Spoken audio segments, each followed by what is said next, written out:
আসসালামু আলাইকুম ওরহমতুল্লাহি ওবরাকাতুহ। রমাদানুল মুবারককে উপলক্ষ করে অনেকেই আমাদের কাছে অনেক মাসালা জানতে চেয়েছেন, অনেক ভাই বোন অনেক প্রশ্ন করেছেন।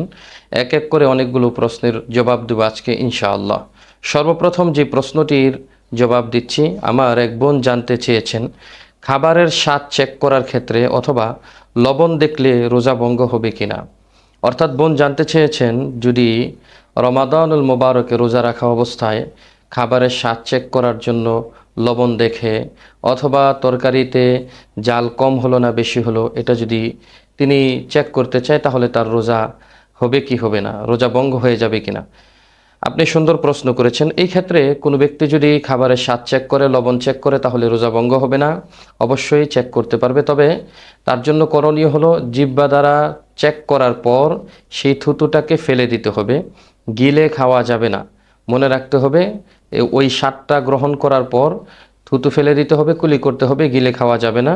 স্বাদ চেক করতে পারবেন, এতে রোজার কোনো সমস্যা হবে না। আরেক বোন প্রশ্ন করেছেন তার চুলের সমস্যা থাকার কারণে ডাক্তার তাকে একটি তেল ব্যবহার করতে দিয়েছেন। দৈনিক অনেকবার তেল ব্যবহার করতে হয়, এমনকি দিনের বেলা গোসলের পর তেলটাকে ব্যবহার করতে হয়। মাথায় তেল ব্যবহার করার কারণে রোজা নষ্ট হয়ে যাবে কিনা। না, আপনি যে প্রশ্নটি করেছেন বোন, সুন্দর প্রশ্ন করেছেন। মাথায় যদি তৈল ব্যবহার করা হয়, যে কোনো তৈল মাথায় ব্যবহার করার কারণে রোজার কোনো ক্ষতি হবে না, রোজা ভঙ্গ হবে না। আরেক ভাই প্রশ্ন করেছেন চোখে ড্রপ ব্যবহার করা যাবে কিনা।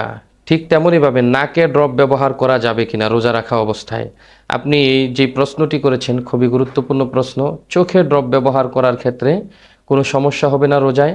আপনি দিনের বেলা রোজা রাখা অবস্থায় চোখে ড্রপ ব্যবহার করতে পারবেন, এতে রোজা ভঙ্গ হবে না এবং পরবর্তীতে রোজার জন্য কাজা কাফারা কোনো কিছুই করতে হবে না।